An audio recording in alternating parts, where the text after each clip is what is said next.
শ্রী শ্রী ঠাকুর ভবা পাগলার আশ্রম ভবার মহাশক্তির আশ্রয়ের বার্ষিক মহাপূজার এবং মহাসম্মেলনের অষ্টম দিবসে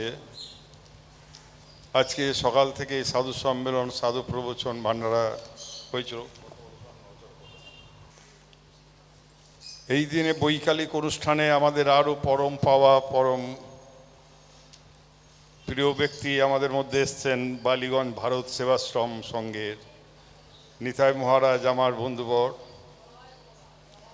এবং তিনি আরও একজনকে নিয়ে এসছেন। তিনি ভারত সেবাশ্রম সংঘ জামশেদপুরের সিনিয়র মোস্ট সাধু প্রেসিডেন্ট মহারাজ, ওখানকার ইনচার্জ শুভ্রানন্দ মহারাজ, তিনিও আমাদের মধ্যে উপস্থিত। এটা একটা পরম পাওয়া বলা যায়। সকালে আসার কথা ছিল নিতাই মহারাজের, কিন্তু সম্ভব হয়নি।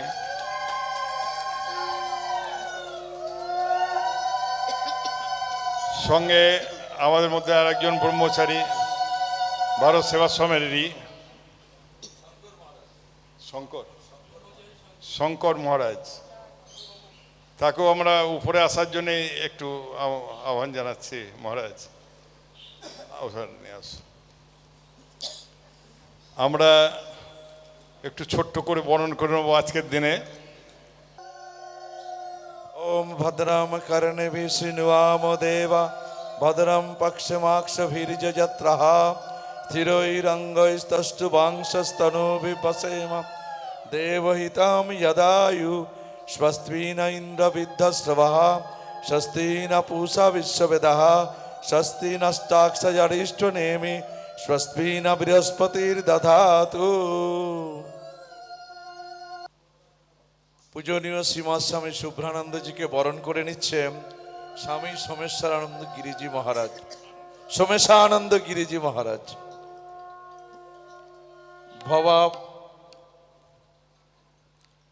সেবা কেন্দ্র ভবা পাগলার সেবাশ্রম, তার অধ্যক্ষ সোমেশানন্দ গিরিজি, তিনি আমাদের হিতাকাঙ্ক্ষী সাধু সমাজের উপদেষ্টা মণ্ডলীতে আছেন। ভারত সেবাশ্রম সংঘের অকৃত্রিম বন্ধু, তিনি জামশেদপুর শাখার প্রেসিডেন্ট স্বামীজি পূজনীয় স্বামী শুভ্রানন্দজিকে বরণ করে নিলেন।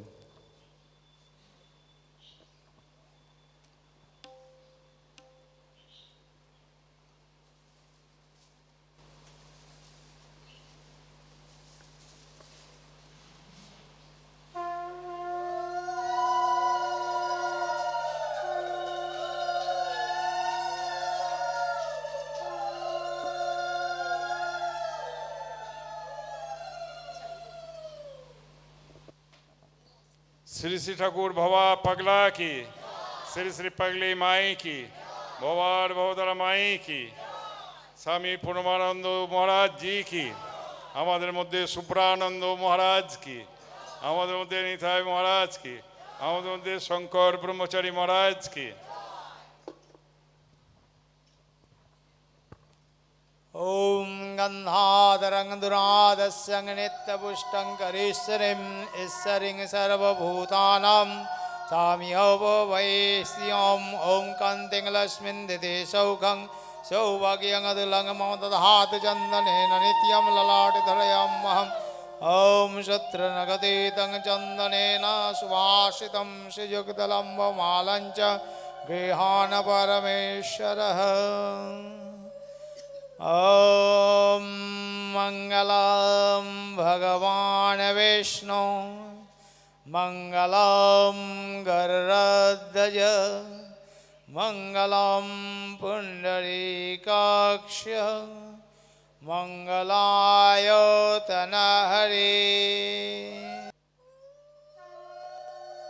जैसे गुरु महाराज जी की, जैसे गुरु महाराज जी की, जैसे गुरु महाराज जी की, ठाकुर श्री भवा पगला की, ठाकुर श्री भवा पगला की, ठाकुर श्री भवा पगला की। ओम कांतिं लक्ष्मीं दिदे सौखं सौभाग्यं अतुलं मम ददातु चन्दनेन निधियाम् ललाटे धरयाम्यहम् ॐ शत्रेण गदितं मल्यं चन्दनेन सुवासितं श्रीजगदलम्बमालं च गृहाण परमेश्वरः ॐ हरिः ॐ स्वस्ति न इन्द्रो विद्यस्रवा स्वस्ति नः पूषा विश्ववेदाः स्वस्ति नस्तार्क्ष्यो अरिष्टनेमि स्वस्ति न बृहस्पतिर्दधातु प्रेकदस्वा मारुतः प्रेष्णे मातरः शुभं यावानो वेदते को जगमायाः अग्निजिह्वा मानवः षोडचक्षुष विश्वेन देवा अवसागमन्यः भद्रं कर्णेभिः शृणु देवा भद्रं पक्षमाक्षवीर्ययाद्रः स्थिरैरङ्गै तुष्टुभगुं सस्तनोभिर्व्यासेमहि देवहितं जदायुः शतमिन्न शरद अन्ति देवा जद्राणश्चक्र जरसंतनो नाम्य। আজকের এই শ্রী শ্রী ঠাকুর ভবা পাগলার আশ্রম ভবার মহাশক্তির আশ্রয়ের যে সাধু সম্মেলন সাধু ভান্ডারার সময় এখনো যেন সেই স্রোতটা বয়ে চলেছে, সেইটাই ধরে রেখেছেন আমাদের নিতাই মহারাজ বলে মনে হচ্ছে ভারত সেবাশ্রমের বালিগঞ্জের। তিনার আর এত ভালোবাসায় কয়েকদিন আগেই আমি বালিগঞ্জে গেছিলাম ভারত সেবাশ্রমে। চোখে লেখা লাইট বন্ধ করো। যা হোক, সেই আজকে উনি সকালে আসতে পারেননি, সোদপুরে একটা যজ্ঞ ছিল। তারপরে গতকাল তো মোদিজি এসেছিলেন বোধহয় কলকাতায়, এরকম না রকম, সেই জন্য ওনারা খুব ব্যস্ত ছিলেন। জামশেদপুরের মহারাজ সিনিয়র মোস্ট শুভ্রানন্দ মহারাজ তিনি আমাদের মধ্যে উপস্থিত হয়েছেন, শঙ্কর ব্রহ্মচারী মহারাজ, এরা সব গুণী বিদগ্ধ ঈশ্বর নিবেদিত প্রাণ, ত্যাগের প্রতীক। ভারত সেবাশ্রমের কথা বললেই প্রথমে মনে আসে যে সেবা ধর্মের একটা অনন্য সাধারণ প্রতীক হিসাবেই সেই সন্ন্যাসীগণ জগতে আবির্ভূত হয়েছেন। আমরা সবাই জানি আত্মরং মোক্ষার্থং জগৎ হিতায় চ, নিজের মুখে জগৎ কল্যাণের জন্যে, এই কল্যাণের জন্যে এনারা গৃহত্যাগী সন্ন্যাসী হয়ে দশের জন্যে কাজ করে চলেছেন জীবন পাত করে। তা আমরা তাদের আজকে অপূর্ব সান্নিধ্য, মধুর সান্নিধ্য ভাবে আপ্লুত। ভবার আশীর্বাদ, পরমানন্দজির আশীর্বাদ, তাদের দীর্ঘায়ু কামনা করব। তারা সুস্থ শরীরে সুস্থ মনে জগতের কল্যাণে সাধনায় যে রত আছেন সেটা যেন দীর্ঘদিন চলে চলতে পারে। তাদের মুখে দু একটা শ্রীবাণী আমরা শুনব নিতাই মহারাজ এবং সুব্রানন্দ মহারাজের শ্রীমুখে। প্রথমে আমাদের জামশেদপুরের আমাদের বালিগঞ্জের নিতাই মহারাজ তিনি কিছু বলবেন। তিনি ভবার সম্বন্ধে অনেক জানেন। আমি যখন টেলিফোন বলি, আমাদের রাজ্যের অনেকেই আছেন, অনেক কিছুই কথা বলেন, কিন্তু তিনি পরমানন্দ মহারাজেরই পরম্পরা হয়েও জয় ভবা মহারাজ বলে চিৎকার করেন। এ একটা বরম পাওয়া, এত ভালোবাসেন। এবং আমাদের গুরুর বাণী গান তিনি ভালোই জানেন। তার দু একটা বাণী বা দু একটা কথাবার্তা তিনি বলবেন, এটা আমরা শুনব এই সন্ধ্যাকালীন অধিবেশনে। জয় গুরু। ওম গুরুর ব্রহ্মা গুরুর বিষ্ণু গুরুর্দেব মহেশ্বর গুরু সাক্ষাৎ পরম ব্রহ্ম তস্मै শ্রী গুরবে নমঃ। জয়ন্তী মঙ্গলা কালী ভদ্রকালী কপালিনী দুর্গা শিবা সমাধাত্রী স্বাহা স্বধা নমস্তুতে। আজ এই সন্ধিক্ষণে গোধূলি লগ্ন প্রায় সমাগত, উপস্থিত হয়েছেন ভারত সেবাশ্রম সংঘের বরেণ্য সন্ন্যাসী, আমাদের অভিভাবক, সংঘের প্রবীণ সন্ন্যাসী, তিনি আমাদের অভিভাবক, জামশেদপুর শাখার সভাপতি। সেখানে স্কুল আছে, হাসপাতাল আছে, কুষ্ঠ রোগীদের পরিষেবার ব্যবস্থা রয়েছে। জামশেদপুরকে কেন্দ্র করে শত শত সেবা কেন্দ্র রয়েছে ওই অঞ্চলে। সেখান থেকে কর্মব্যস্ততার মধ্যেও স্বামীজি আজকে এসেছেন, আমাকে কথা দিয়েছিলেন যে আসবেন। তিনি কৃপা করে আমাদের আশীর্বাদ করেছেন, আমরা ধন্য কৃতার্থ, তাই তো। আর উপস্থিত আছেন আমাদের বন্ধুপ্রবর সোমেশানন্দ গিরিজি মহারাজ। তিনি পণ্ডিত প্রবর, শাস্ত্রজ্ঞ, বিদ্বান, পশ্চিমবঙ্গের সন্ত সমাজের অন্যতম অভিভাবক। আমাদের খুব স্নেহ করেন। তিনি হচ্ছেন কোয়ালিফাইড সন্ত, কোয়ালিফাইড। তিনি সুন্দরভাবে বিভিন্ন বিষয়ে আলোকপাত করেন, বিভিন্ন শাস্ত্রের বিষয় আমাদের অনুধাবন করা। বিভিন্ন মঞ্চে আমরা যাই, নবদ্বীপের সাধু সন্তদের সঙ্গেও তার নিবিড় সম্পর্ক, মধুর সম্পর্ক। আমরা দীর্ঘদিন নদিয়া জেলার সঙ্গে যুক্ত, নদিয়া জেলার সাধু সমাজের দায়িত্বে আমরা রয়েছি। ইনিও আছেন পশ্চিমবঙ্গের সন্ত সমাজের অভিভাবক। ইনি, আমরা এনাদের অধীনে যা আদেশ করেন সে করার চেষ্টা করি। কালনাতে ভবা পাগলার আশ্রমে পরম শ্রদ্ধ পরম গুরু, তিনি সামান্য দিনের জন্য সংসার করেছিলেন, ওটা ধরার বিষয় নয়। তিনি মহামানব। তিনি 1947 সালে বাংলাদেশ থেকে আসেন, এসে কালনায় ওখানে সাধনপীঠ স্থাপন করেন। 84 সালে দেহত্যাগ করেন, আপনারা জানেন। তার যে সাধনা তপস্যার জায়গা কালনাতে আমি অনেকবার গিয়েছি। সেখানে গঙ্গার ধারে মনোরম পরিবেশে সাধনপীঠ, এখানেও যেমন গঙ্গার ধার। আজকে বেশি কথা বলার সময় নেই। তা আপনারা জানেন তো যে বারে বারে আর আসা হবে না। তো এখানে কি বারবার আমাদের আসা হবে এই তীর্থভূমিতে? তো সেই প্রার্থনা শ্রী শ্রী ভবা পাগলার চরণে জানাই। তিনি ব্রহ্মজ্ঞ ছিলেন, সব জানতে পারতেন। ধূমাবতী মায়ের কাছ থেকে নারকেল নিয়েছিলেন, জানেন আপনারা সে গল্প, অনেকেই জানেন। মুড়ি খাবেন, খিদে পেয়েছে, বলছে খাবার কিছু নেই। হঠাৎ ধূমাবতী মা এসে তাকে নারকেল দিয়ে গেলেন, বলে এই না, এটা নেবে বাছা। মুসলিম সে মৌলভী সাহেবের বাড়িতে গেছেন মানিকগঞ্জে, গিয়ে মুসলিম উকিল বাবু সে অনেক রকম কথা বলছেন। তো উনি বলছেন কি, সব থেকে চঞ্চল হচ্ছে মন। উনি বলেছিলেন, বলুন তো সব থেকে চঞ্চল কি? সেই মৌলভী সাহেবকে প্রশ্ন করছেন, বলছেন মন।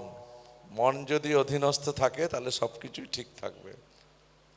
তো এরকম ছোট ছোট কথার মধ্যে তিনি উদাহরণ দিয়েছেন। আর তার শ্রেষ্ঠ বাণী আমার খুব তেজোদ্দীপ্ত বাণী মনে হয়, যে আমি আছি, আমার কর্ম আছে। তিনি বললেন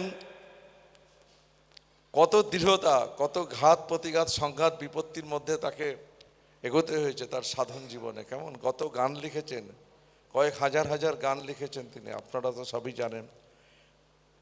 তো শ্রী শ্রী ভবা পাগলার শ্রেষ্ঠ বাণী আমার মনে হয়েছে এটাই, যে আমি আছি, আমার কর্ম আছে। কেউ না থাকুক, কাজ যদি করেন, মানুষের সেবা যদি করেন, সকলেই ভালোবাসবে। যেখানে বন্যা, দুর্ভিক্ষ, মহামারী, ভূমিকম্প, ভারত সেবাশ্রম সংঘ তো সেবা করেই, 100 বছর অতিক্রম করেছে। সোমেশানন্দজিও কম সেবা করেন না মানুষের, আপনারা তো জানেন। বলুন তো, যে সেবা যিনি করেন, যার কর্ম আছে তার সাথে ভবা আছে। আর যে সৎকর্ম করবে না, জনসেবা করবে না, তার সঙ্গে কিন্তু ভবা নেই। যে দান পুণ্য সবই তো আপনাদের, কর্মই হচ্ছে ধর্ম। আমরা কর্মযোগী সন্ন্যাসী, আমরা একই গোত্রীয় সন্ন্যাসী সব। তা বাবা কি বললেন, আমি আছি, আমার কর্ম আছে। কত বড় কথা দেখুন, মনের জোর। যার কারো প্রয়োজন নেই। আমি যদি সৎকর্ম করি, মানুষের উপকার করি, কারো প্রয়োজন নেই। অর্থ আমাকে দিয়ে যাবে লোকে, সম্পদ আমাকে দিয়ে যাবে, সেই প্রত্যয় নিয়ে সোমেশানন্দ যে এখানে আশ্রম তৈরি করেছেন, এই সুরধনী তীরে, পূত পবিত্র জাহ্নবী তীরে, পুণ্যতুয়া গঙ্গা প্রবাহিনী, এখান থেকে তার পতিত পাবনী শক্তি নিয়ে, মায়ের শক্তি নিয়ে তিনি আছেন। তো এইটাই শ্রেষ্ঠ বাণী আমার মনে হয়েছে, যতগুলো বাণী আমি পড়েছি, যে আমি আছি আর আমার কর্ম আছে। তো এটাই আজকের আমাদের পাথেয় হোক, বেশি বললে হজম হবে না, যে আমি আছি আর আমার কর্ম আছে। বলুন জয় ভবা কি, জয় মা ভবতারিণী কি, পাগলিনী মা কি, ভক্তবৃন্দ কি, গঙ্গা মাতা কি। আজকে আমরা একটু পরিশ্রান্ত সামান্য, আবার সময় সুযোগ হলে অনেক কথা বলা যাবে। সারাদিন আপনারা শুনেছেন তো, আপনাদের মন এখন ভরে গেছে, খিদে আর নেই। এখন বেশি বললে আর হজম হবে না।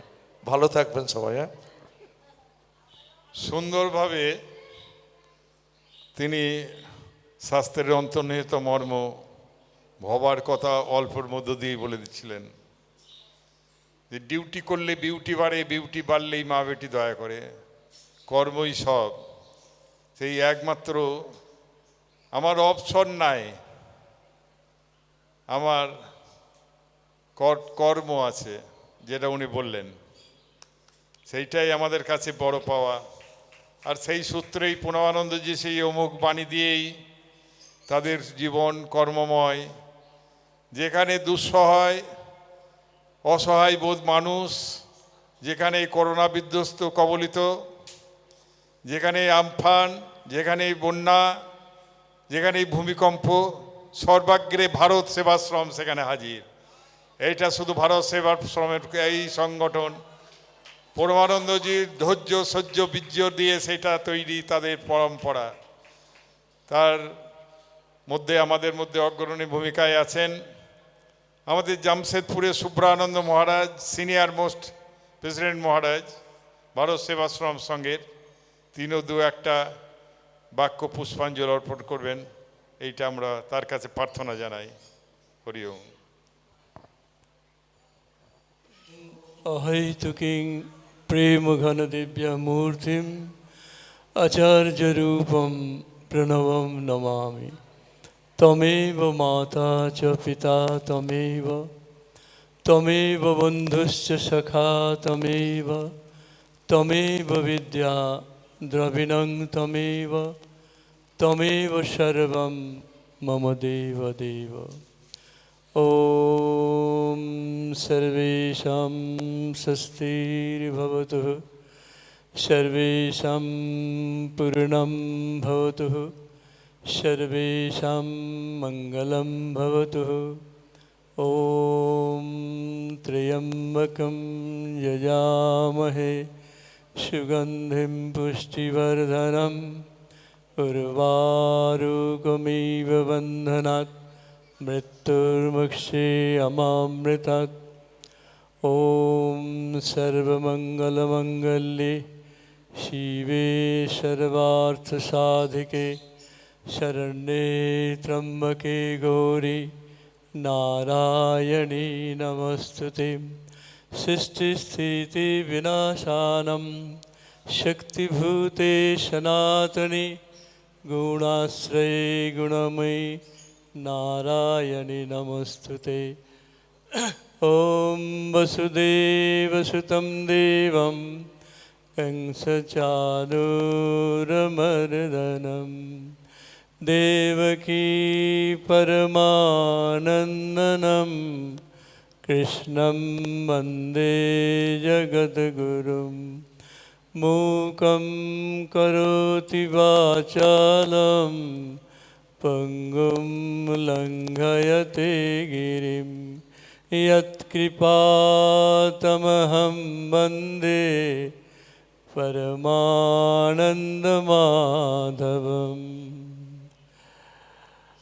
শুদ্ধ সোমেশানন্দজি মহারাজের শ্রীচরণে আমাদের সশ্রদ্ধ প্রণাম।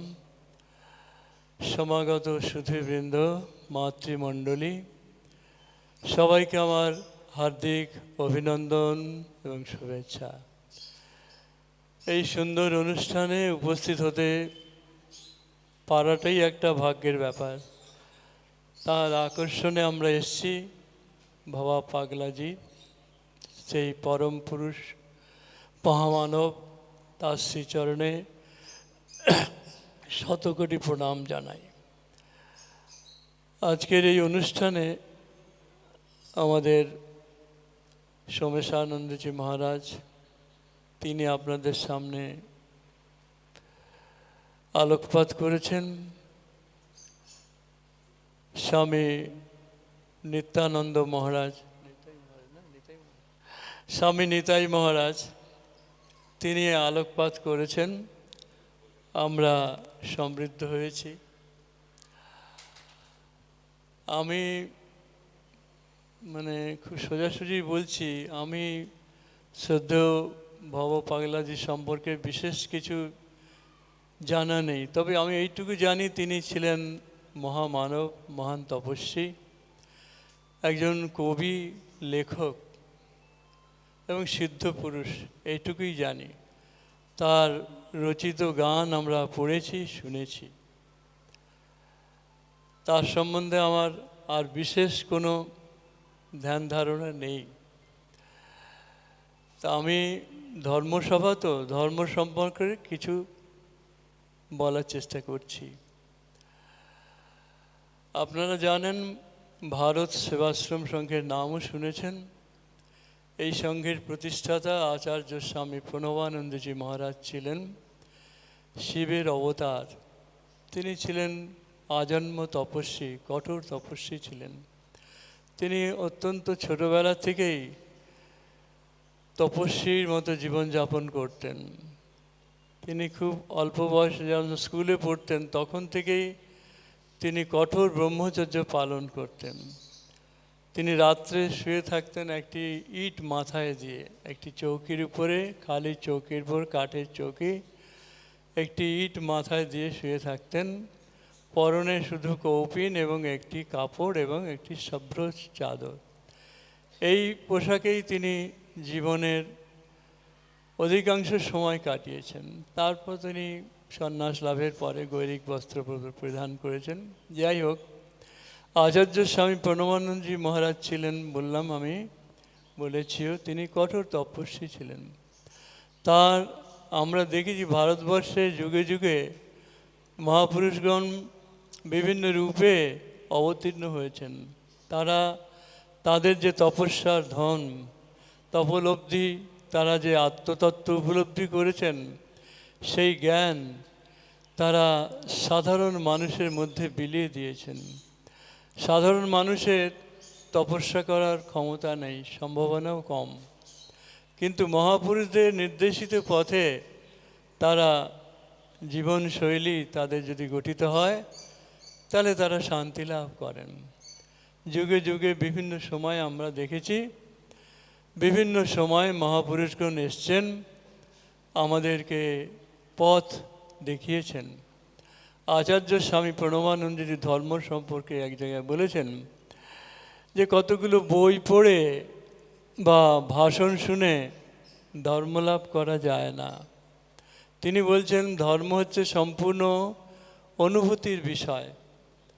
অনুভূতি লাভ করতে হলে আমাদের তিনটে জিনিস ফলো করতে হবে। এক কি? আচরণ, অনুষ্ঠান, এবং তারপরেই মানুষের মধ্যে ধর্মের অনুভূতি আসবে। আচরণ করতে হবে। কি আচরণ? সৎ আচরণ করতে হবে। শাস্ত্রগ্রন্থ আমরা পড়ি না, পড়ার যোগ্যতাও নেই, আমাদের অনেকেরই নেই। কিন্তু শাস্ত্রে যে যুগে যুগে যে মহাপুরুষের সিদ্ধি লাভ করে যে জ্ঞান লাভ করেছেন, সেগুলি শাস্ত্রে লেখা আছে। সেগুলো আমরা শুনতে পারি, বোঝার চেষ্টা করতে পারি। বেদ, বেদান্ত, উপনিষদ, গীতা, মহাভারত আমরা অনেক সময় পড়তে সম্ভব হয় না, বা যেটা আগেও বলেছি যোগ্যতাও নেই, কিন্তু এর যে সারমর্ম এগুলো আমরা শুনতে পারি, এগুলো আমরা অনুধাবন করার চেষ্টা করতে পারি, ব্যক্তি জীবনে পালন করতে পারি। সেগুলো কি বলছেন? আচরণ করো। কি আচরণ? সত্যি কথা বলো। শাস্ত্রে বলছে সত্যম বদ, ধম্মম চর, পিতৃদেব ভব, মাতৃদেব ভব, অতিথি দেব ভব। কি বলছেন? সত্য কথা বলো, ধর্ম আচরণ করো, পিতা মাতাকে শ্রদ্ধা করো, তার সেবা করো, অতিথিদের সেবা করো। আর মানুষের মধ্যে যদি শিক্ষা লাভ না হয়, সে যতই জপ ধ্যান করুক বা যতই হরিনাম সংকীর্তন করুন, তার মধ্যে যদি শিক্ষা না থাকে, আধ্যাত্মিক চেতনা না থাকে, তাহলে তার আচরণ ভালো হবে না। আচরণ হলো, তারপর হচ্ছে অনুষ্ঠান। অনুষ্ঠান কি করি আমরা? মায়েরা বিশেষ করে পূজা পার্বণ করি, ব্রত, উপবাস, তীর্থ ভ্রমণ, সাধ্যমতো দান ধ্যান করা, এইগুলো আমরা অনুষ্ঠান করি। বিভিন্ন আশ্রম মঠে গিয়ে আমরা ধার্মিক অনুষ্ঠানে অংশগ্রহণ করি। তো এইগুলো হলো অনুষ্ঠান হলো। এখন আচরণ এবং অনুষ্ঠানে যদি আমরা অনুভব করতে পারি যে এটা ঠিকভাবে পালন করা হয়েছে, এবং আমরা যদি নির্দেশিত পথে আচরণ এবং অনুষ্ঠান ভালোভাবে করতে পারি, তাহলে আমাদের মধ্যে অনুভূতি আসবে, এবং সেটাই হচ্ছে ধর্ম। আজকে বিশেষ সময় নেই, তবে আমার একটা গল্প বলার ইচ্ছা আছে। আপনারা সবাই জানি গল্প শুনতে ভালোবাসেন, তাই না? 8 থেকে 80 গল্প শুনলে সবাই খুশি। সবাই গল্প শুনতে ভালোবাসেন কি না? কোনো অবজেকশন নাই তো গল্প শোনার? কে কে শুনতে ভালোবাসেন না হাত তুলুন। ভালোবাসেন না অর্থাৎ বোঝা যাচ্ছে আমার মত আছে 100%। হ্যাঁ, শতকরা 100%, মানে 100% সবাই গল্প শুনতে ভালোবাসেন। ছোট্ট একটা গল্প বলি। বারাণসীতে একজন বিদ্যার্থী ছিলেন। তিনি ব্রাহ্মণ বংশে জন্মগ্রহণ করেছিলেন।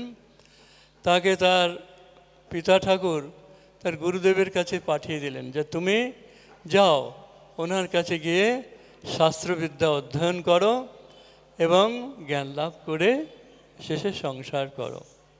সেই বিদ্যার্থী বেরিয়ে গেলেন, গুরুদেবের কাছে গেলেন, তার আশ্রমে গেলেন, গুরুকুল আশ্রম। সেখানে তিনি বেশ দীর্ঘ কয়েক বছর গুরুর শ্রীচরণে থেকে, সান্নিধ্যে থেকে তিনি বিদ্যা লাভ করলেন। তারপরে একদিন সময় হলে তার গুরুদেব বললেন, বাবা বাছা, এখন তোমার বিদ্যা সমাপন হয়েছে, আমি খুবই পরিতৃপ্ত, তুমি এখন জ্ঞান লাভ করেছ, তুমি এখন নিজ গৃহে ফিরে যাও এবং সংসার করো। বিদ্যার্থী খুব খুশি, গুরুদেবেরকে প্রণাম করে তিনি তার বাড়ির দিকে রওনা হলেন।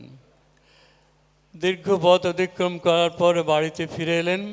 ফিরে এসে মাকে প্রণাম করলেন। প্রথমে মাকে বললেন, মা আমি গুরুর গৃহ থেকে এলাম, আমার শিক্ষা সমাপন হয়েছে, তুমি আমাকে আশীর্বাদ করো, এখন যেন আমি ঠিক মতো সংসার করতে পারি। মা বললেন, আশীর্বাদ করি, তুমি সুস্থ দেহে থাকো এবং সুন্দরভাবে সংসার জীবন যাপন করো এবং সমাজের কল্যাণ করো। তারপর তার পিতা ঠাকুরের কাছে গেলেন।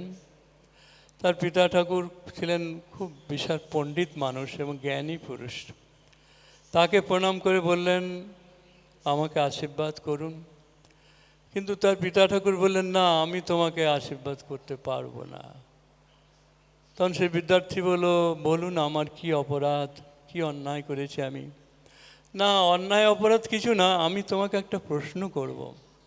সেই প্রশ্নের যদি তুমি সদুত্তর দিতে পারো তাহলেই তোমাকে আমি আশীর্বাদ করব, না হলে আশীর্বাদ করব না। তো বলুন পিতা ঠাকুর, আপনার কি প্রশ্ন? তখন তার পিতা ঠাকুর বললেন, এই যে মানুষ অন্যায় করে, পাপ করে, এই পাপের বাপ কে?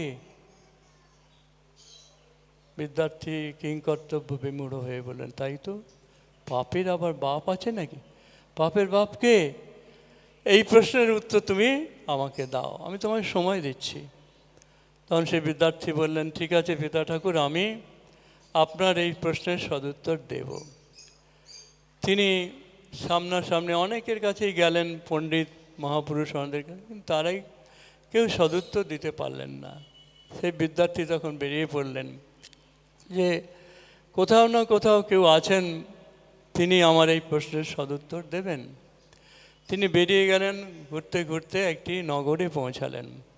দেখলেন একটি বাড়ির সামনে সুন্দর ফুলের বাগান, তুলসীর মঞ্চ সাজানো আছে, এবং তার সামনে একজন সুবেশা মহিলা খুব স্বর্ণ অলংকার এবং দামি পোশাক পরে দাঁড়িয়ে আছেন। তখন গ্রীষ্মকাল ছিল। সেই মহিলা ওই বিদ্যার্থীকে ডাকলেন যে, বাছা, এসো এখানে, তুমি আমার ঘরে একটু বসো এবং তুমি একটু ঠান্ডা জল খাও, তারপর তুমি একটু বিশ্রাম করো। তা বিদ্যার্থী কিছুটা এগিয়ে গেলেন, কিন্তু ঘরে ঢুকলেন না, বেরিয়ে চলেন। ঢুকেই আবার বেরিয়ে চলে এলেন, বলে, না না, তোমার মতো মহিলার ঘরে আমি জল খাবো না, আমি খুবই দুঃখিত, চললাম বলে সেই বিদ্যার্থী চলে গেলেন। আপনারা বুঝতেই পারছেন, মহিলা দেহ উপজীবিনী ছিলেন। বিদ্যার্থী চলে গেলেন, তাকে কি বলবো, একটু রূঢ় ভাষা প্রয়োগ করে চলে গেলেন। তারপর বিভিন্ন জায়গায় ঘুরলেন, কিন্তু কোথাও তার সেই প্রশ্নের আর উত্তর পাচ্ছেন না। দীর্ঘ 3 বছর হয়ে গেল, সদুত্তর পাচ্ছেন না। বিদ্যার্থী ক্লান্ত হয়ে ফিরে আসছেন, সেই পথ দিয়েই তিনি ফিরছেন। তখন সেই ভদ্রমহিলা দাঁড়িয়ে আছেন, তাকে ডাকলেন যে, বাছা, তুমি আমার ঘরে এসে বসো, একটু জল খাও, আমি তোমার জন্য 10টা স্বর্ণমুদ্রা রেখেছি, তুমি যদি 1 গ্লাস জল খাও তাহলে তোমাকে একটা স্বর্ণমুদ্রা দেব। তখন বিদ্যার্থী ঘরে ঢুকলেন, ঢুকে 1 গ্লাস জল খেলেন, স্বর্ণমুদ্রাটাও তাকে প্রণাম করে দেওয়া হলো, তিনি নিলেন। নেওয়ার পরে সেই মহিলা বললেন যে, দেখো বাবা, আমার কাছে না আরও 9টা স্বর্ণমুদ্রা আছে, আমার খুব ইচ্ছা তোমাকে একটু রান্না করে খাওয়াবো, তুমি কি খেতে ভালোবাসো বাছা? বিদ্যার্থী ভাবছে, তাই তো, 1 গ্লাস জল খেয়েই একটা স্বর্ণমুদ্রা পেলাম, তাহলে খাবার টাবার যদি খাই তাহলে আরও 9টা স্বর্ণমুদ্রা তিনি দেবেন। ওই ভদ্রমহিলা বললেন, তুমি যদি আমার হাতে আমি যদি রান্না করে খাওয়াই, যেটা খাওয়াবো, তুমি যদি সেবা গ্রহণ করো তাহলে আরও 9টা স্বর্ণমুদ্রা তোমাকে দেব। বিদ্যার্থী মনে মনে ভাবছে, 3 বছর ঘুরে বেড়ালাম, কোনো সদুত্তর পেলাম না, 1 গ্লাস জল খেয়েই তো একটা সোনার মুদ্রা পেলাম, আবার দুটো যদি দুপুরে খাই আরও 9টা সোনার মুদ্রা পাবো, এ তো দারুণ ব্যাপার। এর বাড়ি গিয়ে বাবাকে দিয়ে প্রণাম করলে বাবা খুব খুশি হবে, সদুত্তর নাই বা পেলাম। ঠিক আছে মা, তুমি রান্না করো। তা সেই ভদ্রমহিলা রান্না টান্না করলেন, খুব যত্ন করে খাওয়ালেন। খাওয়াবার পরে বলে, একটু বিশ্রাম করো বাবা, বাইরে প্রচণ্ড রোদ্দুর, বিশ্রাম করলেন। তারপর তাকে আরও 9টি স্বর্ণমুদ্রা দিলেন। দিয়ে বললেন, বাবা তুমি এখন বাড়িতে রওনা হয়ে যাও, তোমার প্রশ্নের উত্তর তো পেয়ে গেছো তুমি, না? আমার প্রশ্নের উত্তর কোথায়? পড়ে যাবেন। আমার প্রশ্নের সদুত্তর পাইনি তো, না তুমি একটু চিন্তা করে দেখো তাহলেই বুঝতে পারবে। না আমার প্রশ্নের উত্তর কি? না তোমার প্রশ্ন ছিল পাপের বাপ কে? তা পাপের বাপ হচ্ছে লোভ। তখন বিদ্যার্থী একটু হতাশ হয়ে গেলেন। যাই হোক, তিনি বাড়ি ফিরে এলেন। ফিরে এসে তার বাবাকে বললেন যে দেখো পিতা ঠাকুর, এই স্বর্ণ মুদ্রাগুলো তোমার শ্রীচরণে দিয়ে আমি প্রণাম জানাচ্ছি, আর তোমার প্রশ্নের সদুত্তর হচ্ছে পাপের বাপ হচ্ছে লোভ। আশা করি আপনারা বুঝতে পারছেন আমি কি বলতে চাচ্ছি। তা আমরা জীবনে, বাস্তব জীবনে আমরা যত অন্যায় করি, এই রিপুটার বেশি মানে কি বলবো প্রভাব থাকে। কেউ ধরুন অর্থের লোভ, কেউ মান সম্মানের লোভ, কেউ রুপিয়ার লোভ, কেউ রূপের লোভ, কেউ মন্ত্রী হওয়ার লোভ, কেউ পদমর্যাদার লোভ। এই লোভগুলোর জন্য আমরা বিভিন্নভাবে অন্যায় করি। তা এর থেকে আমরা এটাই শিক্ষা লাভ করলাম যে আমাদের যদি এই লোভ সম্বরণ আমরা না করতে পারি, তাহলে পাপের যে বাপ লোভ আমাদের জীবনটাকে ধ্বংস করে দেবে। এইটুকু বলেই বিরাম দিই, প্রার্থনা করি ঠাকুরের কাছে। ওম অসতো মা সদ্গময় তমসো মা জ্যোতির্গময় মৃত্যুম মা অমৃতম গময় আবিরাবির্ময়েধি। ওম অসতো মা সদ্গময়। হে ঈশ্বর, তুমি আমাদের অসতের পথ থেকে সৎ পথে নিয়ে চলো। তমসো মা জ্যোতির্গময়, তুমি আমাদের অন্ধকার থেকে আলোকের পথে নিয়ে চলো। মৃত্যুম মা অমৃতম গময়, তুমি আমাদের মৃত্যুর থেকে অমৃতের পথে নিয়ে চলো। আবিরাবির্ময়েধি, তুমি আমাদের সামনে আবির্ভূত হও। তুমি আমাদের আশীর্বাদ করো, তুমি আমাদের আশীর্বাদ করো। হরি ওম তৎসৎ, হরি ওম তৎসৎ।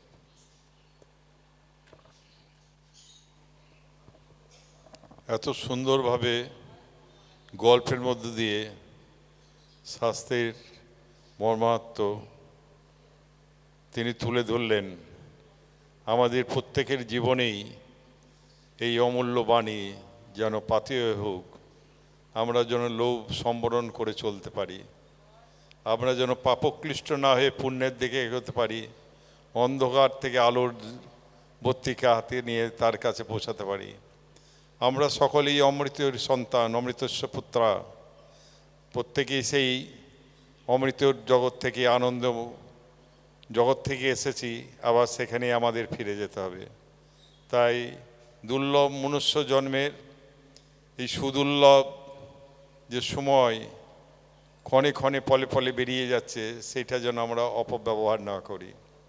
মহারাজের এই অন্তর্নিহিত ভাব আমাদের হৃদয়গম হোক, আমাদের সদ্বুদ্ধি হোক, আমরা যেন সেই অমৃতের পথে ভালোভাবে এগিয়ে যেতে পারি।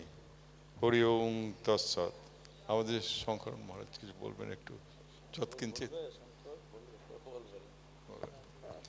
তা মহারাজরা তো খুব ব্যস্ত, সবসময়তেই ব্যস্ত থাকেন, দিবারাত্র কর্ম তাদের জীবনের সাথে অঙ্গাঙ্গি জড়িত। কোথায় জামশেদপুর, কোথায় ভারত সেবাশ্রম, কোথায় গোটা পৃথিবী জুড়ে এই সেবা কার্যে এত বেশি বিরল সাধক, উত্তম সব সন্ন্যাসী, এরা জগৎহিতায় যে নিজের জীবন প্রাণপাত করে চলেছেন। তাদের অমূল্য সময়ের মধ্যে যেটুকু আমরা পেয়েছি, ভালোর একটু ভালো ভবাকয় পথের আলো, এইটাই আমাদের আলোর সন্ধান দেবে। এই বলে আমাদের সংক্ষিপ্ত বাক্য পুষ্পাঞ্জলি আমাদের গুরুদেব ভবপালাচরণে প্রণমানন্দ চরণে দিই। এই বলে আমি এখানেই যবনিকা টানছি। ও নমস্তে সতে সর্বলোকাশ্রয়ায়, নমস্তে চিতে বিশ্বরূপাত্মকায়, নমঃ অদ্বৈত তত্ত্বায় মুক্তিপ্রদায়, নমো ব্রহ্মণে ব্যাপিনে নির্গুণায়। হরি ওম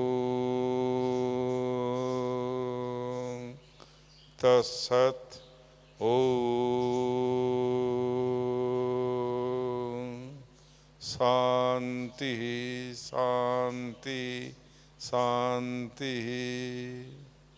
জয় গুরু। আজ আমরা পরম আনন্দ ভাবে আপ্লুত, ভবার আশীর্বাদ, মায়ের আশীর্বাদ তাদের মধ্য দিয়েই পেলাম। এটাও আমাদের একটা পরম পাওয়া। যেন আজকের সাধু সম্মেলন, সাধু ভাণ্ডারা শেষ হয়েও হইল না শেষ। এটা আমাদের গোটা বছর এই যেন একটা রেস থেকে যায়, এইটাই হচ্ছে আসল। জয় গুরু। আমাদের এই পরবর্তী সন্ধ্যাকালীন অনুষ্ঠান, গানের শিল্পীরা আসবেন। আন্তর্জাতিক খ্যাতি সম্পন্ন রাগাশ্রয়ী শিল্পী আলপনা রায় এবং তার সঙ্গী সাথীরা এসে যাবেন।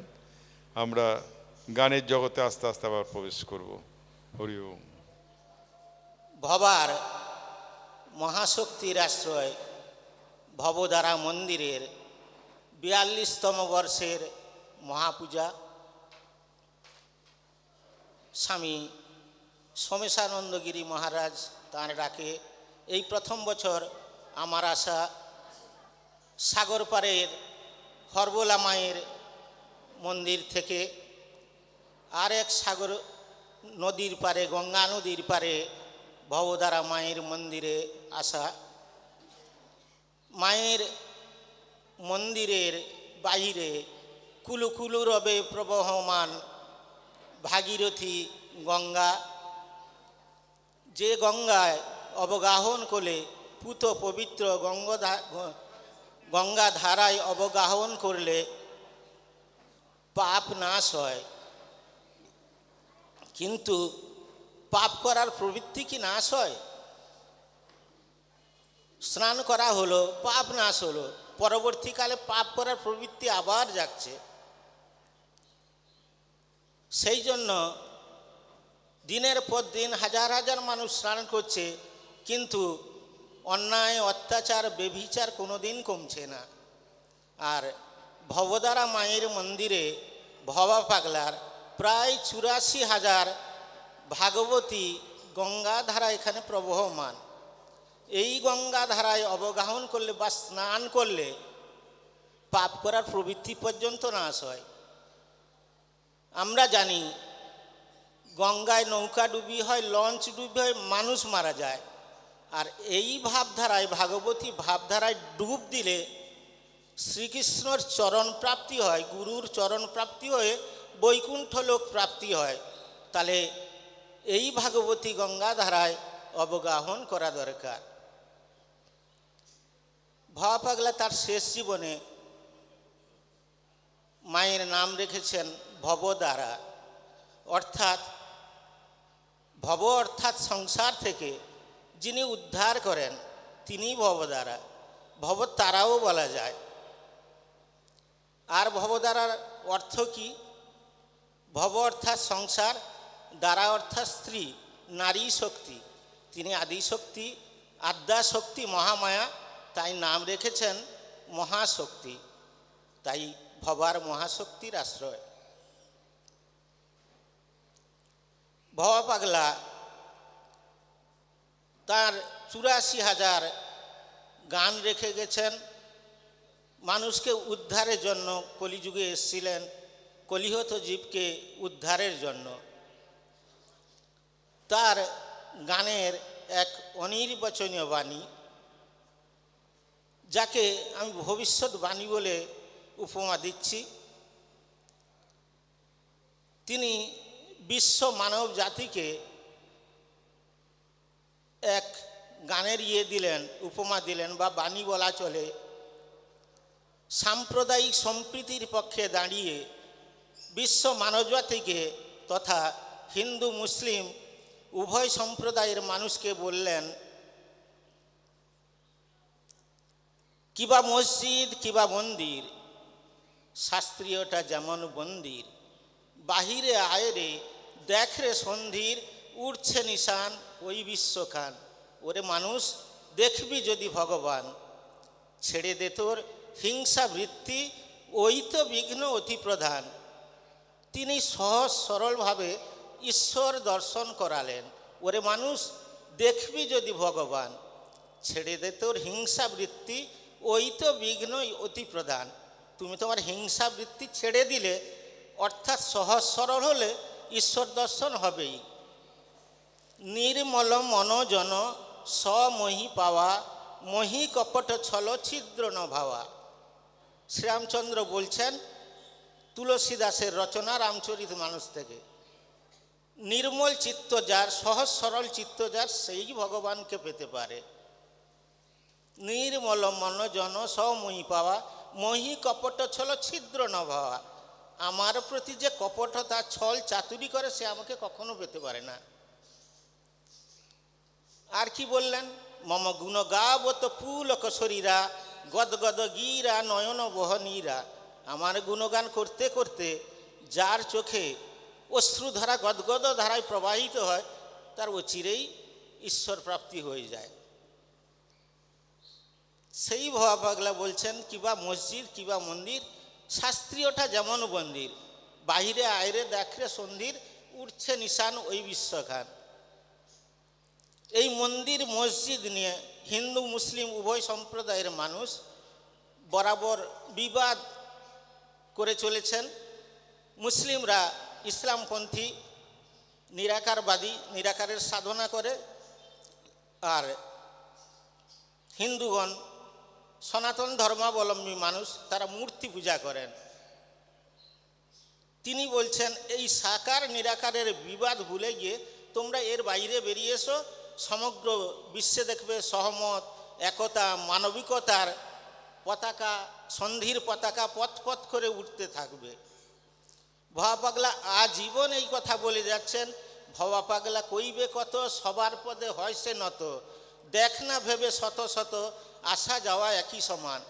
আমরা হিন্দু মুসলমান সবাই একইভাবে মাতৃগর্ভ থেকে এসেছি। শেষের দিনে কেউ শ্মশানে কেউ গোরস্থানে, সে যেতেই হবে।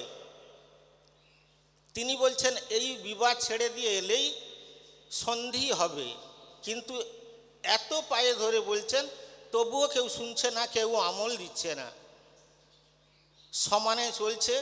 এখনও সেই শাস্ত্র সম্বন্ধীয় ব্যাপারটা দিকে দিকে চলছে, তোলপাড় হচ্ছে। হিন্দু মুসলিমের দ্বন্দ্ব কমছে না। এ যতদিন চলতে থাকবে মানব জীবন লয়প্রাপ্ত হবে, তার উন্নতির পথে যাবে না। ঠিক এমনই পায়ে ধরেছিলেন একজন দাপর যুগে, স্বয়ং দুর্যোধনের পায়ে ধরেছিলেন যদুপতি কৃষ্ণ।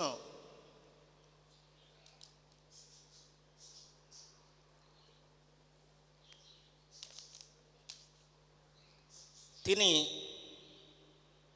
দুর্যোধনকে পায়ে ধরে অনুরোধ করে বলেছিলেন, পাণ্ডবরা তো আমার সহোদর ভাই, 5 ভাই মাত্র 5টি গ্রাম ভিক্ষা দাও। অখণ্ড ভারতের অধীশ্বর হলে তোমরা হো, তাতে আপত্তি নেই। আমি যদুপতি কথা দিচ্ছি, আর কোনো সমস্যা হবে না। যুদ্ধ নয়, শান্তি চাই, এই মর্মে বার্তা দিয়েছিলেন। সেদিন দুর্যোধন কথা শোনেননি। তিনি বলেছিলেন, বিনা যুদ্ধে নাহি দিব সুচাগ্র মেদিনী। সেই বিষয় লালসায় মত্ত হয়ে তিনি যুদ্ধে রত হন। অবশেষে কি হয়, কৌরব বংশের বিনাশ হয়, পাণ্ডবের জয় হয়, অর্থাৎ সত্যের জয়। ভবা পাগলার কথায়, সত্যের জয় চিরকাল, ঝড় তুফানে ভাঙে লাহাল, চুবন খেয়েও বাঁচে তারা, তাদের জীবন যায় না বৃথা। অবশেষে কৌরব বংশের বিনাশের পর কৌরবরাজ দুর্যোধন শ্রীকৃষ্ণের কাছে স্বীকার করেছিলেন আমার অহংকারের জন্য আমার বংশের বিনাশ হয়েছিল। আর ভবা পাগলা কি বলছেন? আমি সেই, আমি সেই, আমি সেই, আমি সর্বভূতে, আমি ব্রহ্মময়ী, দেহটি ভবা সেই বা কেবা, অন্তরে ভবানী বিশ্বজননী লোভা। আমি সেই, আমি সেই, আমি সেই, আমি সত্যে, আমি ত্রেতায়, আমি দাপরে, আমি কলিতে, অর্থাৎ এক ব্রহ্ম দ্বিতীয় নাস্তি, সব ব্রহ্মের অংশ, আমি সেই ব্রহ্ম। আমি সেদিনও পায়ে ধরেছিলাম, আজকেও পায়ে ধরছি, আমার কথার কেউ আমল দিচ্ছে না। বিনাশ অবসম্ভাবী। সমগ্র বিশ্বে সনাতন বিরোধী যত শক্তি থাকে, যত সুপ্রিম পাওয়ার আছে, ভবা পাগলার এই কথাকে কেউ এড়িয়ে যেতে পারবে না। এটা অন্তঃসলীলা ফল্গুর মতো প্রবাহ ধারা বয়ে চলেছে। যেমন কৌরব বংশের ধ্বংস হয়েছিল কথা না শুনে, আজকে ভবা পাগলা পায়ে ধরছে, শুনছে না। জিহাদি মনোভাব, আমরা নিরাকারবাদী, সমগ্র বিশ্বকে নিরাকারে পরিণত করতে চাই, এই জেহাদি মনোভাব নিয়ে সব সময় চলছে। চতুর্দিকে যুদ্ধ হচ্ছে। দেখবেন সেই ইসলামপন্থীদের মধ্যে মুসলমানে যুদ্ধ হচ্ছে, মুসলমানই মুসলমানের শত্রু। কোনো হিন্দুকে লাগবে না। একদিন এমন সময় আসবে আর ভবা পাগলার কথা বাস্তব সত্য হবেই। এ আমার এই ব্যাসপীঠ থেকে সানন্দ ঘোষণা, ভবা পাগলার এই কথা একবারে সত্যি হবেই। আরেকটা কথা বললে ব্যাপারটা খুব সহজ করা যায়। একদিন রামকৃষ্ণদেবকে তার ভক্তরা পরীক্ষা করার জন্য বিছানার বালিশের নিচে টাকা ঢুকিয়ে দিয়েছিলেন। তিনি কামড়াচ্ছে বলে চিৎকার করে উঠলেন। এই প্রসঙ্গে তিনি বলেছিলেন, টাকা মাটি, মাটি টাকা। আজকে দেখুন টাকা মূল্যহীন, ব্যাংকে টাকা রাখলে কোনো ফায়দা নেই, মাটিতে ঢালে উত্তরোত্তর বৃদ্ধি হচ্ছে। অতএব রামকৃষ্ণজি শিষ্যদের উদ্দেশ্যে সেই উপলক্ষে যে কথাটা বলেছিলেন, আজ তার উল্টোটা হচ্ছে। ভবা পাগলাও তেমনই পায়ে ধরছেন হিন্দু মুসলিম উভয় সম্প্রদায়ের মানুষকে। তোমরা হিংসা দেশ ছেড়ে দিয়ে এর বাহিরে বেরিয়ে এসো। ভিন্ন নয় রে আল্লাহ হরি, শোন রে ফকির ব্রহ্মচারী, দেখতে তারে হয় না দেরি, খুলে দে তোর হৃদয় প্রাণ। আল্লাহ হরির মধ্যে কোনো তফাৎ নেই। আল্লাহ এবং হরি ন্যায়াধীশ, তিনি কোনো অন্যায়কারীকে রেয়াত করেন না। আল্লাহ বা ভগবানের নাম নিয়ে যারা অন্যায় কর্মে লিপ্ত হবে তাদের বিনাশ অবসম্ভাবী। ঠিক এমনই মাটির ঢেলার মতো আরেকজন বললেন, তিনি হচ্ছেন চাণক্য। তিনি কি বললেন? মাতৃবৎ পরদারেষু পরদ্রব্যেষু লোষ্ট্রবৎ আত্মবৎ সর্বভূতেষু য পশ্যতি স পণ্ডিত। মাতৃবৎ পরদারেষু, পরের স্ত্রীকে নিজের মায়ের মতো মনে করা। পরদ্রব্যেষু লোষ্ট্রবৎ, পরের যে কোনো জিনিসকে মাটির ঢেলার মতো ভাবা। আত্মবৎ সর্বভূতেষু, পৃথিবীর সব জিনিসকে নিজের মতো করে ভাবা, আপন করে ভাবা। য পশ্যতি স পণ্ডিত, যার মধ্যে এই ভাবধারা আছে তিনিই পণ্ডিত। তাহলে ভবা পাগলা, তার পাণ্ডিত্য কত? না, তিনি মাত্র 5-6 পর্যন্ত পড়েছিলেন। কিন্তু পণ্ডিত কি না, পণ্ডিত করতে কোনো ডিগ্রির দরকার হয় না। সে ডিগ্রিটা কি না, মাতৃবৎ পরদারেষু পরদ্রব্যেষু লোষ্ট্রবৎ আত্মবৎ সর্বভূতেষু য পশ্যতি স পণ্ডিত। এই ভাবধারা যার মধ্যে থাকবে তিনিই পণ্ডিত। ভবার ভব দ্বারা মা বসে পার ঘাটায়, ভব পারে কে কে যাবি আয় রে তোরা আয়, ও পারে কে কে যাবি আয় রে তোরা আয়। হাত বাড়িয়ে সন্তানে ডাকছে আমার মা, দরদিনী মায়ের কি দেব উপমা। ডাকে সুখচরের গঙ্গা কিনারায়, সুখচরি হয় যে সুখের সেরা ঠিকানা। 33 কোটি দেবতা করে আনাগোনা, ভবার মহাশক্তি মা আপন মহিমায়। কৈলাস ছেড়ে উমাপতি আসেন মন্দিরে, মাঝে আমার শিবজায়ার রূপ ধরে ভবদ্বারা রূপে পূজিত এ ধরায়। ভবা পাগলার ভাব মিশিয়ে আমি এটা লিখেছি। কতখানি ভাবগ্রাহী হবে জানি না, আমার লেখাটা বাস্তব হবে কিনা জানি না, হ্যাঁ, কারণ বেশি আমার জানা নেই। আমি মায়ের রূপ দেখে তার এইটুকু বর্ণনা করলাম। এই বলে ক্ষুদ্র বক্তব্য এইখানে ইতি টানছি।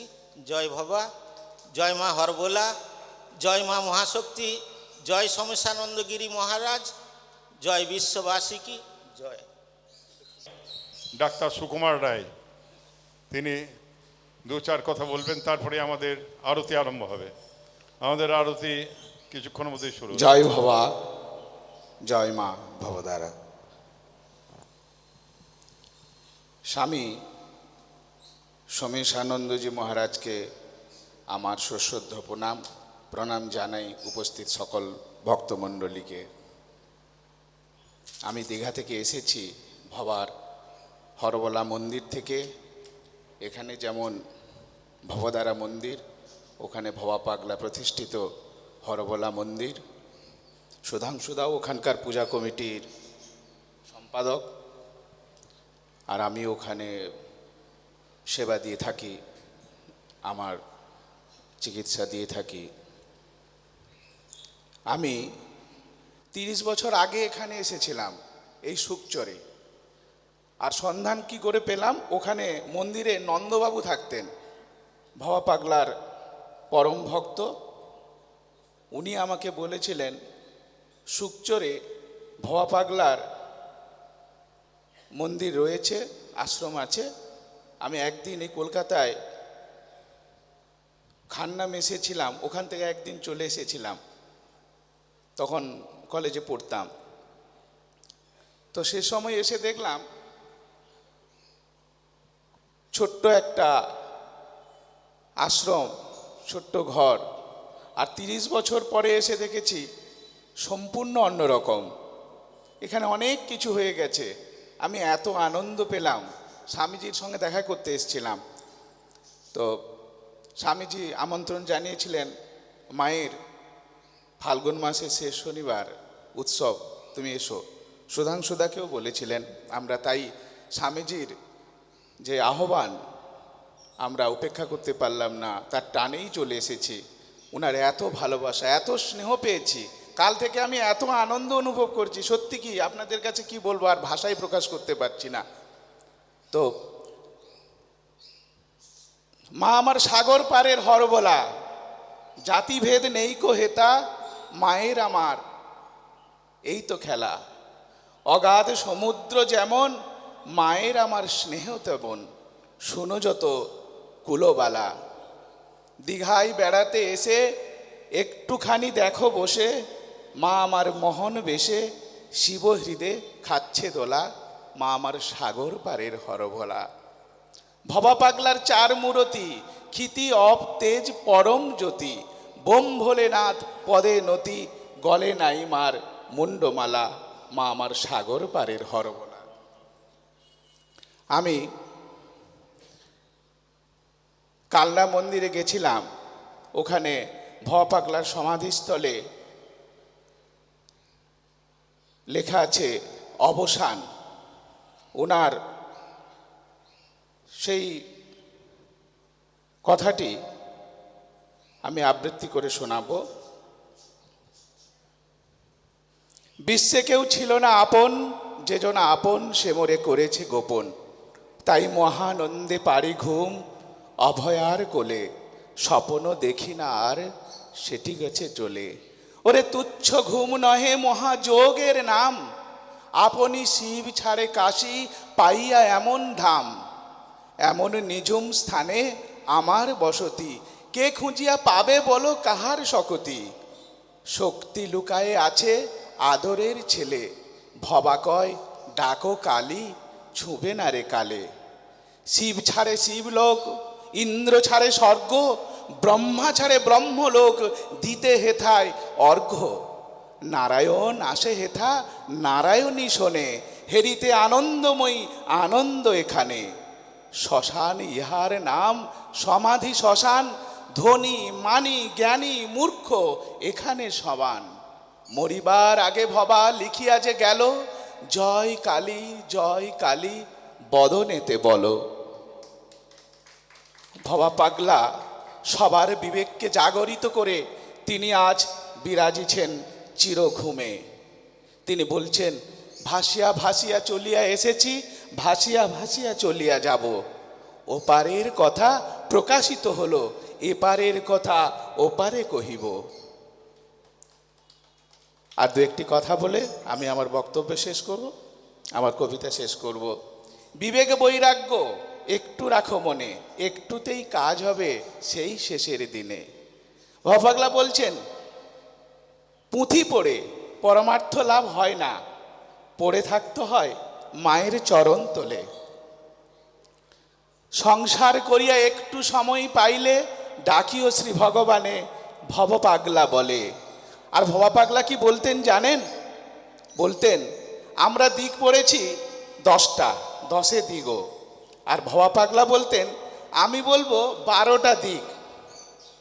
10টা দিকের পরেও 12টা বলছি আমি। কি জানো 10-এর পরে 12টা কি না? একটা হচ্ছে ভগবানের দিক আর একটা সংসারের দিক। এই দুটো দিক মিলে কটা হলো? 12টা।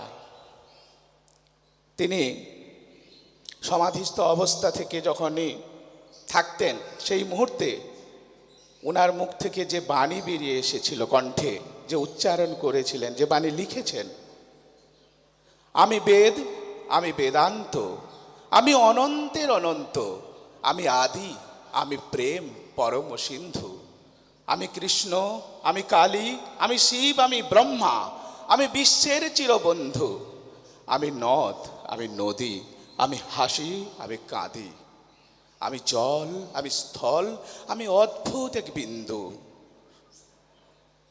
আমি পাহাড়, আমি সাগর, আমি পবিত্র, আমি পামর, আমি পাপ, আমি অভিশাপ, আমি সূর্য, আমি শরদিন্দু, আমি জবা, আমি ভবা, আমি মানুষ, আমি সেবা, আমি স্বর্গ, আমি নরক কিন্তু। জয় ভবা, জয় ভবা।